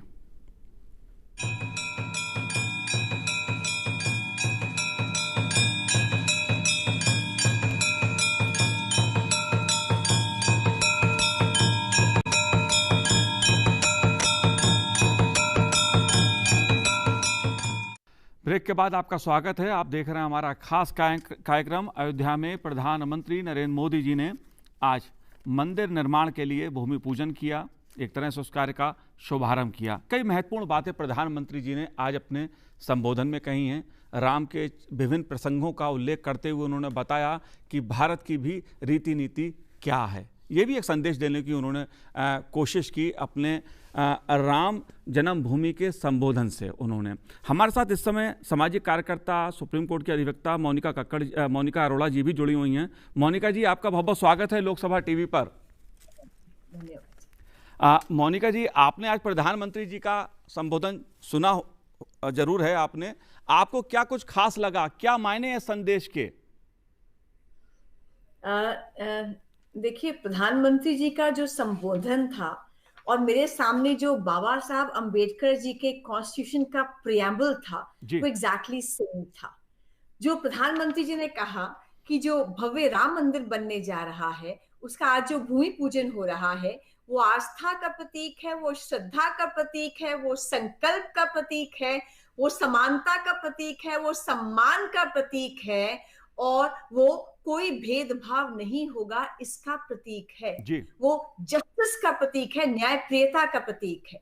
उन्होंने कहा कि सबके साथ, सबके विश्वास के साथ सबका विकास होगा जी। मैं एक बात और कहना चाहती हूँ, मैं आज बाबा साहब के संविधान को पढ़ रही थी क्योंकि आज सुबह से मैं चैनल्स पर सुन रही हूँ कि हम बात कर रहे हैं क्या प्रधानमंत्री जी का अयोध्या में जाना, भूमि पूजन में जाना, ये सेक्युलरिज्म के अगेंस्ट में है जी। आप देखिए, मेरे पास ओरिजिनल कॉन्स्टिट्यूशन की कॉपी है जो बाबा साहब ने संविधान ड्राफ्ट करवाया था, ये इसका प्रियम्बल है। अगर आप देखेंगे इसमें सेक्युलर शब्द नहीं है। ये संविधान कहता है we the people of India give to ourselves a constitution जिसमें क्या क्या होगा, जिसमें जस्टिस होगी, लिबर्टी होगी, इक्वालिटी होगी, फ्रेटर्निटी होगी जी। ये कॉन्स्टिट्यूशन है जिसका आप देखिए फंडामेंटल राइट्स के पेज पर भगवान राम अयोध्या वापस आ रहे हैं। वो फोटोग्राफ है, आप जूम इन कर सकते हैं। ये फंडामेंटल राइट्स का पेज है कि भगवान राम अयोध्या वापस आ रहे हैं। यानी बाबा साहब ने कॉन्स्टिट्यूशन हमें दिया था, उसमें जो फंडामेंटल राइट्स तभी सुनिश्चित हैं जब राम राज्य की कल्पना हो, राम राज्य हो। अब ये जो राम राज्य की कल्पना होती है ना, जब प्रधानमंत्री जी ने जय श्री राम का उद्घोष किया तो जय श्री राम क्या होता है? जय श्री राम है कि राम जी आदर्श व्यक्ति थे, आदर्श राजा थे, वहां आदर्श राज्य क्या होता है उसके परिचायक थे, और आदर्श संस्कृति क्या होती है। आदर्श संस्कृति वो है जो भारतीय संस्कृति है, जो कहती है सर्वे भवन्तु सुखिनः, संपूर्ण विश्व सुख से रहे, शांति से रहे, और वसुदैव कुटुंबकम, पूरा विश्व एक परिवार है। और अंत में मैं एक बात और कहना चाहूंगी, हम धर्मनिरपेक्षता की बात करते हैं, सेक्युलरिज्म का मतलब है चर्च अलग रहेगी, किंग अलग रहेगा, यानी पंथ निरपेक्षता। वहां बाहर की कंट्रीज में एक धर्म, एक पूजा पद्धति, एक किताब, एक आपका ईश्वर, यही रहा है, वहां पंथ रहे हैं। पर हमारे यहाँ तो धर्म रहा है पिता का धर्म, पुत्र का धर्म, पति का धर्म, पत्नी का धर्म, सूर्य का धर्म, पानी का धर्म। आप धर्म को राज्य से विमुख नहीं कर सकते। आपके सुप्रीम कोर्ट का भी जो मोटो है वो है यतो धर्मो ततो जया, where there is dharma there is victory. इसलिए जो इमरजेंसी के दौरान सेक्युलर शब्द को लेकर आए थे, secularism was the biggest fraud committed by Nehruvian legacy, जिसमें कांग्रेस और लेफ्टिस्ट ने मिलकर ये शब्द तब लेकर आए इमरजेंसी में जब पार्लियामेंट सेशन में नहीं थी जी। इन्होंने सेक्युलरिज्म के नाम पर केवल और केवल मुस्लिम अपीजमेंट की और हिंदू बैशिंग की। आज एक नए भारत का आगाज हो रहा है जो कहता है कि यहाँ सब बराबर हैं, सब एक हैं, कोई मेजॉरिटी माइनॉरिटी नहीं रहेगा, धर्म के आधार पर भेदभाव। मोनिका जी, मेरा एक सवाल यहाँ पर है। आप अधिवक्ता हैं, सुप्रीम कोर्ट में आप काम करती हैं, मैं आपसे ये जानना चाहता हूँ, राम सबके हैं राम, मैं भी मानता हूँ, सब लोगों को मानना चाहिए, लेकिन सबके राम को 70 साल न्याय पाने में लग गए, क्यों? कौन जिम्मेदार है इसके लिए? कौन जिम्मेवार है इसके लिए, या कौन सी परिस्थितियां हैं वो? क्या कह रहे हैं? कौन सी परिस्थितियां जिम्मेदार रही इसके लिए? कौन जिम्मेदार है? क्योंकि महात्मा गांधी ने राम राज की बात की, राम भजन वो गाते थे, लेकिन 70 साल लग गए आजादी के कि राम की जन्मभूमि पे उनका मंदिर बने, उसके फैसला होने में। देखिए, मैंने कहा ना, जो आज 5 अगस्त से पहले का भारत और 5 अगस्त के बाद का भारत, ये 2 अलग भारत हैं। जो 5 अगस्त से पहले का भारत था और खासकर 1947 के बाद का भारत था, वो नेहरू जी, इंदिरा गांधी और उसके बाद जो कांग्रेस और लेफ्टिस्ट आइडियोलॉजी थी, वो वाला भारत था जो तुष्टीकरण का भारत था, जो सेक्युलरिज्म के नाम पर मुस्लिम अपीजमेंट करता था और हिंदू बैशिंग करता था। ये भारत था जिसने बाबा साहब अंबेडकर के संविधान को क्षत विक्षत कर दिया। हमारा प्रियम्बल कहता है वी द पीपल, मतलब हम भारत के लोग, हम एक हैं, कोई धर्म के आधार पर, जाति के आधार पर भेदभाव नहीं। पर हम भारत के लोगों को जो पहली ब्लो लगी, इसको हम डेडली ब्लो कहेंगे, धारा 370 लेकर आए, जिसमें कहा कश्मीर का अलग संविधान होगा, भारत का अलग संविधान होगा। यही दूसरी ब्लो दी जब कहा कि ट्रिपल तलाक रहेगा। वहां पर सुप्रीम कोर्ट में एफिडेविट सरकारों ने दिए, कांग्रेस की सरकारों ने दिए कि ट्रिपल तलाक जो है वो रहेगा। ये इक्वालिटी और फ्रेटर्निटी और फ्रीडम के अगेंस्ट में नहीं था। हम भारत के लोगों को लगातार ये ब्लो लगती गई जब कहा जाता था कि first right over natural resources belongs to Muslims. Manmohan Singh ji ने कहा और हिंदुओं को हिंदू टेरर और सैफरन टेरर कह दिया गया। इसलिए लगातार संविधान के विरुद्ध जो सक्सेसिव कांग्रेस गवर्नमेंट्स थी वो काम करते रहे। हिंदू तो कहीं थे ही नहीं ना, ये तो आत्मग्लानि का सफर था। हमारा नाम, हमारा रिलीजन, हमारे फ्रीडम फाइटर, हमारे भगवान, हमारे मंदिर, ये तो हास्य का विषय था। हमें ग्लानि से, शेम से पूरा कर दिया गया कि तुम अपने स्वाभिमान के जो स्तंभ हैं या सिंबल्स हैं उस पर गौरव नहीं कर सकते हो। ऐसी शिक्षा के द्वारा दिया गया, बुक्स के द्वारा दिया गया, मीडिया के द्वारा दिया गया, बॉलीवुड के द्वारा दिया गया, और कोर्ट्स में भी तारीख पे तारीख पे तारीख पड़ती गई। आपको मालूम है 50 साल मुकदमा चला, 15 साल से अधिक तो ये मुकदमा लंबित कहाँ रहा, ये चला इलाहाबाद हाई कोर्ट में, जबकि बेंच थी जो डे टू डे हियरिंग करती थी, तब भी चलता रहा। उसके बाद जब मुकदमे का फैसला आया सुप्रीम कोर्ट में, कितनी बार डेट ली गई कहते हुए 2019 के इलेक्शन के बाद कर दो ना, अभी जल्दी क्या है। कोर्ट ने भी कहा it is not an priority, यानी इतना डराया गया, धमकाया गया और चीफ जस्टिस को कहा गया will move impeachment motion against you. कहा गया कोर्ट को वॉकआउट कर देंगे। यानी पूरा का पूरा जिसको हम कहते हैं ये गैंग था जो नहीं चाहता था कि राम का मंदिर फिर से बन सके। आज इन सब हर्डल्स के बावजूद आज श्री राम का जो मंदिर बना है, मैं अगर एक लाइन में कहना चाहूं तो ये सेल्फ शेम से स्वाभिमान तक का सफर है। This is resurgent India, this is a new India, this India is bouncing back. और ये इंडिया कह रही है कि हमें अभिमान है अपने नाम पर, अपने धर्म पर, अपने फ्रीडम फाइटर्स पर, अपने देवी देवताओं पर, और जो ऐतिहासिक भूले हुई हैं उनका हम सुधार करेंगे, उनको ठीक करेंगे। जी बिल्कुल मोनिका जी, आप हमारे साथ जुड़ी रही है क्योंकि मैं कानून की बात, हितेश शंकर जी पांचजन्य के संपादक भी मेरे साथ स्टूडियो में जुड़े हुए हैं। मैं जरा इसी को चर्चा में लाना चाहता हूं क्योंकि कानून के तराजू पर अगर मैं बात करूं तो तथ्यों को, तर्कों को कहां अनदेखा किया गया कि 70 साल का एक प्रक्रिया लग गई कि राम को न्याय मिलने पर। हितेश जी, मैं इसको समझना चाहता हूं क्योंकि बात कानून की होती है, बात संविधान की होती है, और राम जी को इतना लंबे समय इंतजार करना पड़ा जबकि तथ्य भी थे, तर्क भी थे। देखिए मनोज जी, आपने बहुत एक ऐसा प्रश्न उठाया है जिस पर सामान्यतः चर्चा नहीं होती।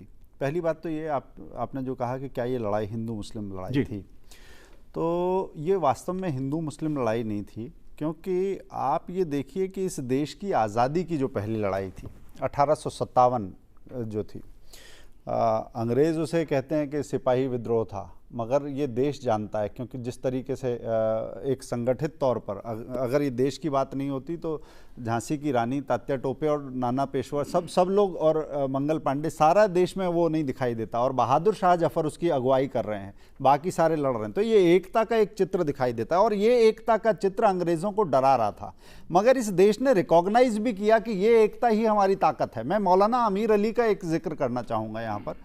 मौलाना अमीर अली ने ये कहा कि इस लड़ाई में हम जिस तरीके से लड़े हैं, और हमारे हिंदू बिरादरान ने जो हमारी मदद की है, हमारी जान के लिए, माल के लिए, बेगम के जेवरात के लिए, जिस तरह से हम सब इकट्ठे लड़े हैं, इसके बाद ये लाजिम हो जाता है, ये फ़र्ज़ इलाही, उनके शब्द ये हैं कि ये फ़र्ज़ इलाही हो जाता है कि जो राम जी की पैदाइशी का जगह है वो अपने हिंदू भाइयों को हम लौटा दें, क्योंकि हिंदू और मुसलमान के बीच में सबसे बड़ी नाइत्तेफाकी की वजह यही है। ये मौलाना अमीर इलाही ने कहा, और इसी समय यही बात कि ये विवाद हमारे बीच में बोया हुआ विवाद है, ये भारत के लोगों का नहीं है, अपने पुरखों के लिए आपकी दृष्टि वो नहीं है। ये रामगढ़ी के महंत रामचरण दास भी ये बात कह रहे थे, तो मौलाना अमीर अली जो बात कह रहे हैं वही रामचरण दास कह रहे हैं। बहादुर शाह जफर जिसके लिए लड़ रहे हैं उसी के लिए रानी लक्ष्मीबाई लड़ रही हैं। मगर होता क्या है कि अंग्रेज़ों ने ये देखकर कि अगर ये जो जन्मभूमि का विवाद अगर ख़त्म हो जाता है तो समाज बटेगा कैसे, और बटेगा नहीं तो राज कैसे करेंगे, इनकी ताकत अगर इकट्ठी हो गई। अयोध्या के ही कुबेर टीला पर 1858 में मौलाना अमीर अली और रामचरण दास जी को फांसी दी जाती है हजारों लोगों के सामने। तो ये जो हिंदू मुस्लिम एकता की जो चीज़ हो सकती थी उसे रिफ्ट बना दिया गया। आगे ये आता है कि क्या मुसलमान लड़ रहे थे, मैं कहता हूँ कि नहीं। आप इस लड़ाई में जिन लोगों को देखेंगे, मैं ये हरगिज़ नहीं मानता कि बाबरी मस्जिद एक्शन कमेटी यहाँ के मुसलमानों का प्रतिनिधित्व करती है। जैसे मुस्लिम पर्सनल लॉ बोर्ड की अगर आप एक संवैधानिक स्थिति देखें तो किसी एनजीओ जितनी स्थिति है। अगर ऐसा ही होता तो आज इतने सारे मुस्लिम वहाँ पर आपको पूजा करते हुए, पोस्ट करते हुए और कार सेवा के लिए वहाँ जाने का आग्रह करते हुए वो दिखाई नहीं देते, जितने सारे लोगों ने आग्रह किया है। और सारी चीज़ें, लोगों के घरों में आज भी राम जी का आला होता, वो हों मुस्लिम कोई बात नहीं, एक गुटका रखते हैं कि हम इतनी पीढ़ी पीछे हम हिंदू थे। तो ये जो बात थी वहाँ मुसलमान की बात नहीं है। यहाँ जो इतिहासकार थे उनका थोड़ा सा मैं समय लूँगा कि थोड़ा इतिहासकारों की अगर हम बात करें तो एक DN झा और इरफान हबीब दोनों लोगों ने तर्क रखे इसके पक्ष में कि नहीं, यहाँ पर मस्जिद थी और ये जो यहाँ के जो साक्ष्य दिए जा रहे हैं, जो पुरातत्व विशेषज्ञ हैं, वो जानने के मानने के योग्य नहीं है। तो ये बात यहाँ से शुरू होती है कि पहले तो इरफान हबीब साहब को अगर हम देखें तो वो अपने आप को लिखते हैं मार्क्सवादी इतिहासकार। इतिहास घटित होता है, वो निर्देशित नहीं होता, उसका कोई इज़म या वाद नहीं होता, उसका कोई आप उसको अलग नहीं दे सकते। आप पहले ही वाद लगा रहे हैं उसमें तो इसका मतलब आप राजनीतिक विचार से प्रेरित हैं, आप इतिहासकार नहीं हैं। दूसरा, वो वामपंथी बताते हैं, वामपंथी हैं तो आपकी आस्था और मजहब नहीं होता, तो फिर आप मुसलमान भी नहीं हैं। यानी कि एक ऐसा व्यक्ति जो इतिहासकार भी नहीं है, जो मुस्लिम भी नहीं है, वो मुसलमानों को गुमराह करने के काम के लिए सबसे आगे लगा, डीएन झा लगे। और वो जो तर्क दे रहे थे कि इस देश के पुरातत्वविदों का ये काम ये योग्य नहीं है, वो फ्रांसिस बुकानन का एक रेफरेंस उन्होंने दिया। फ्रांसिस बुकानन क्या इतिहासकार थे? अगर आप थोड़ा सा शोध करेंगे तो फ्रांसिस बुकानन अंग्रेजी फौज में डॉक्टर थे, वो बॉटनिस्ट थे, एक प्राणी विज्ञान का व्यक्ति, एक बॉटनी का व्यक्ति, उसकी बात मानी जाएगी और पुरातत्वविदों की, इतिहासकारों की बात नहीं मानी जाएगी। ये डीएन झा और इरफान हबीब बता रहे थे। इसके आगे 3-4 केसेस और आए कि ये आपने कहा ना कि मामला लटका कैसे जी। तो एक तो ये छलावा कि मुस्लिम लड़ाई लड़ रहे हैं। डीएन झा मुस्लिम नहीं थे। एक मैं नाम और लेता हूँ, सुशील श्रीवास्तव। एक सुशील श्रीवास्तव जी थे।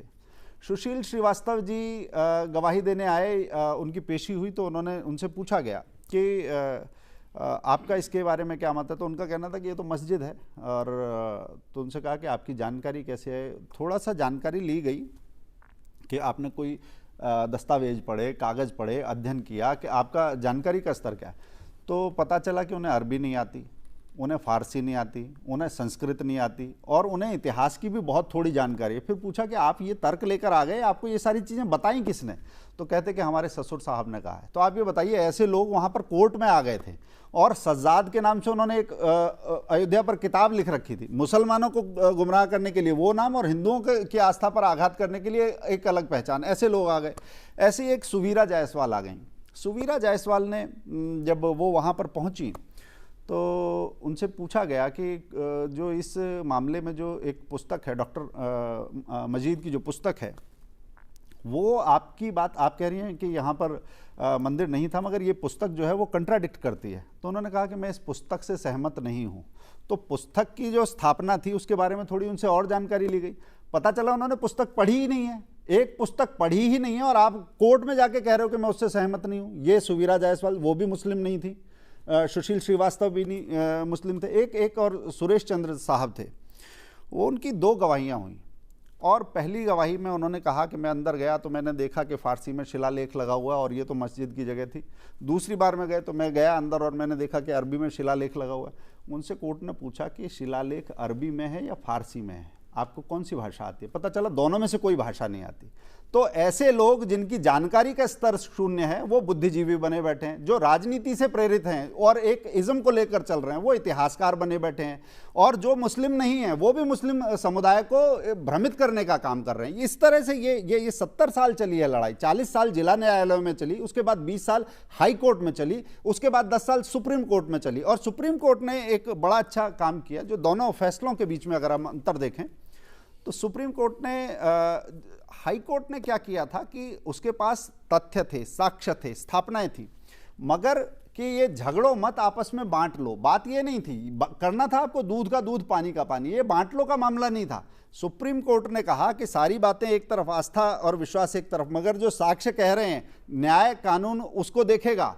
तो जब उसकी बात हुई तो ये एक स्पष्ट फैसला देश के लिए आया और उसके साथ ही एक ट्रस्ट बनाने की भी बात हुई। तो मतलब सरकार को आगे बढ़कर कितना करना है वो भी एक निर्देश मुझे लगता है कि एक कोर्ट की तरफ से उसमें आ पाया। श्याम जी, मैं आपके पास आता हूं, लेकिन मोनिका जी से मैं जरा ये समझना चाहूँगा, जो थोड़ा कानूनी जिस तरह से गुमराह किया गया देश के मुसलमान को बाबरी ढांचे के नाम पर। मोनिका जी, आपको आवाज़ सुनाई दे रही है मेरी? मोनिका जी? हाँ जी, मुझे आवाज सुनाई दे रही है। मोनिका जी, फैसला सुप्रीम कोर्ट ने सुना दिया, रामलला की जमीन रामलला को दे दी। प्रधानमंत्री नरेंद्र मोदी जी ने आज उसका भूमि पूजन भी कर दिया, मंदिर का शुभारंभ भी निर्माण का हो रहा है। लेकिन एक वायरल हो रहा है पत्र मुस्लिम संगठन की तरफ से, जिसमें सुप्रीम कोर्ट के फैसले को चुनौती देने, ना मानने की बात कही जा रही है। इस राजनीति को आप कैसे देखती हैं? क्योंकि एक सांसद भी हैदराबाद के हैं, वो भी बार बार यही बात कहते हैं कि बाबरी मस्जिद रहेगी। देखिए, all India Muslim personal law board ने एक बहुत ही खराब और सोशल हार्मनी को खराब करने वाला ट्वीट सुबह किया है, धमकाने वाला ट्वीट किया है, और जिसको मैं कंटेम्प्ट ऑफ कोर्ट मानती हूँ। और मुझे आशा ही नहीं, विश्वास है कि सुप्रीम कोर्ट इसका स्यूमोटो कंटेम्प्ट नोटिस जरूर लेगा। उन्होंने कहा है, पहली बात, कि बाबरी मस्जिद है और रहेगी, दूसरा उन्होंने कहा है कि सिचुएशन स्थायी नहीं होती, उनको कभी भी चेंज किया जा सकता है, तो इसलिए निराश मत हो।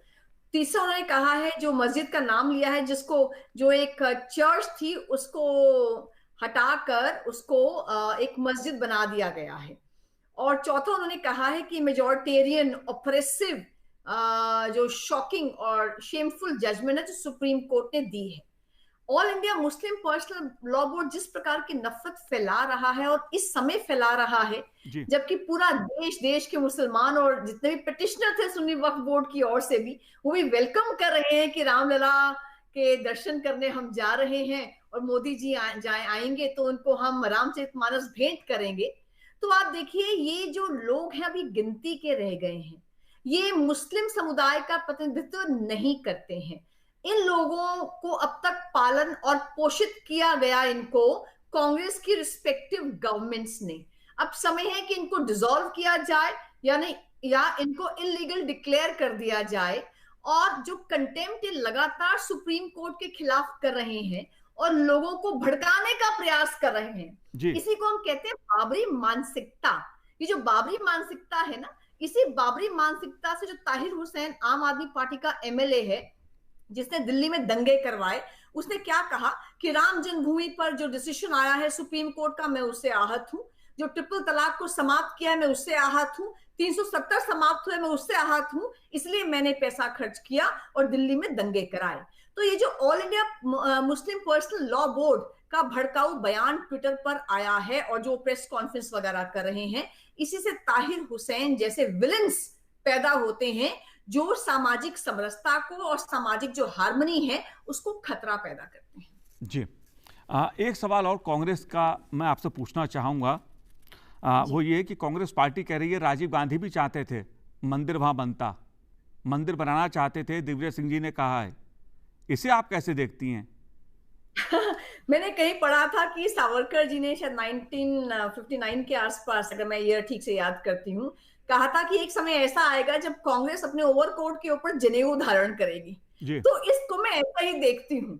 यानी आप देखिए, अब तक जो लोग कहते रहे, चाहे वो नेहरू जी थे जिन्होंने कहा कि I am a Hindu by accident, उसके बाद अगर राहुल गांधी ने कहा कि जो लोग मंदिर जाते हैं वो लड़कियों को छेड़ते हैं, सोनिया गांधी जी की यूपीए सरकार ने कहा Hindu is a terrorist and saffron is the colour of terrorist, यानी हिंदू आतंकवादी है, और कहकर हमारे साधु संतों को जेलों में डाल दिया।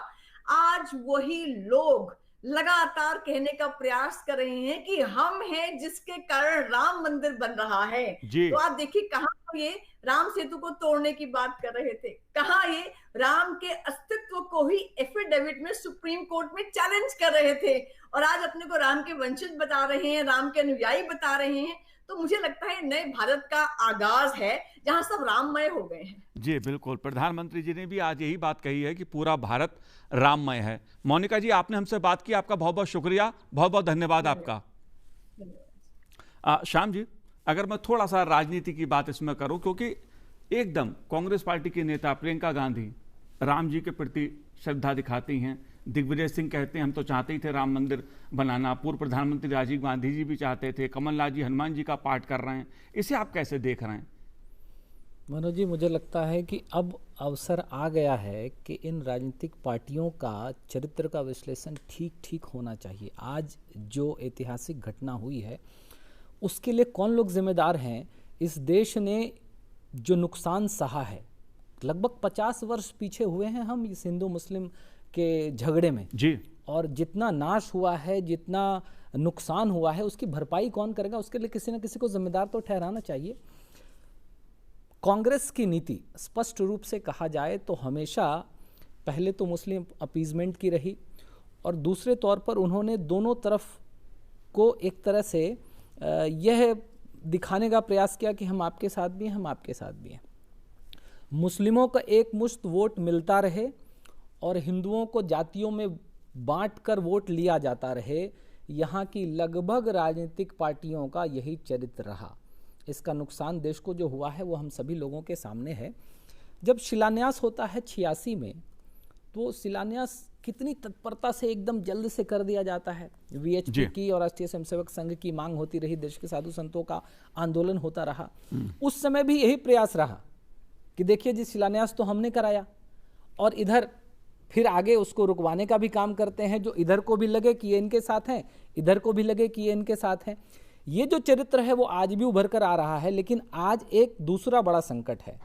आज ऐसी पार्टियां जो अभी तक राम के अस्तित्व को नहीं मानती थी, इतना बड़ा जन सैलाब, जन भावना देखकर उनकी जड़ें हिली हुई हैं।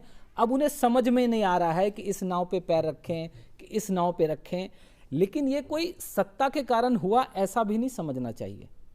ये जन भावना का उभार है जी, और ये समय ऐसा आया है कि हर किसी को अब यह बात समझ में आ रही है कि ये देश राम का है, इसके विरोध में आप ज्यादा लंबा चल नहीं सकते। और यही जनभावना थी कि 500 सालों से राम जन्मभूमि पर राम का मंदिर बने, उसके लिए संघर्ष होता रहा और अंततः प्रधानमंत्री नरेंद्र मोदी जी ने अयोध्या में मंदिर निर्माण के कार्य का शुरुआत की। हितेश जी, आपकी आखिरी टिप्पणी।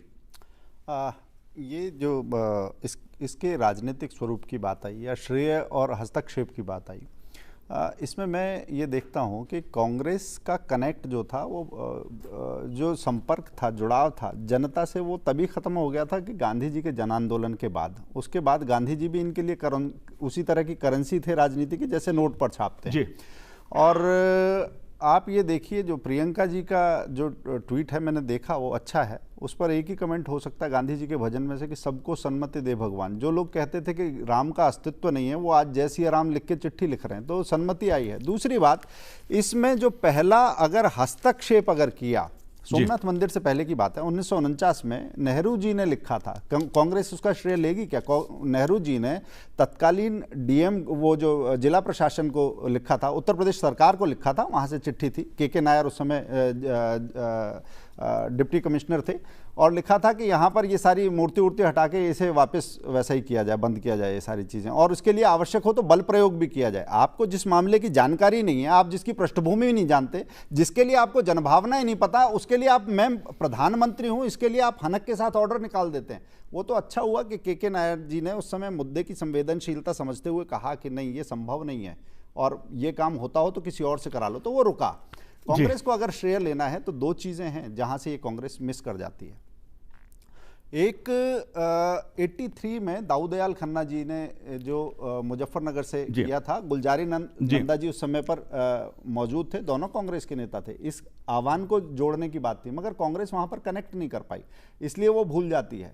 इस देश में ये, और दूसरी बात पुरातात्विक खनन की जो बात है, वो तत्कालीन राष्ट्रपति शंकर दयाल शर्मा जी ने कहा था, अगर सुप्रीम कोर्ट ने अगर आगे फैसला दिया, पुरातत्व विभाग साक्ष्य लेकर आया, तो संविधान की जो अनुच्छेद उसमें 143A के तहत राष्ट्रपति ने पूछा कि ये सुप्रीम कोर्ट पता लगा के बताए कि उस जगह पर मस्जिद थी, मस्जिद से पहले वहां पर था क्या, तो उसी के संदर्भ में आगे चलकर खुदाई हुई है। तो मैं कहता हूं उन रेफरेंसेस की बात नहीं करनी और राजीव गांधी की बात करनी, जिनके ऊपर एक बर्डन था शाहबानो केस का। बिल्कुल हितेश जी, क्योंकि इतना लंबा संघर्ष रहा 500 साल का, इसके कई पहलू हैं, संघर्षों के भी हैं। अयोध्या ने कई बार दुख भी देखे, संघर्ष भी देखे, अंततः अयोध्या आज झूम रही है, उल्लास में डूबी हुई है, राममय है, पूरा देश राममय है, दुनिया देख रही है भारत की इस राम की शक्ति को, राम के प्रति जनता के इस प्रेम को पूरी दुनिया देख रही है, क्योंकि राम जन्मभूमि पे राम मंदिर के निर्माण का कार्य शुरू हो गया है।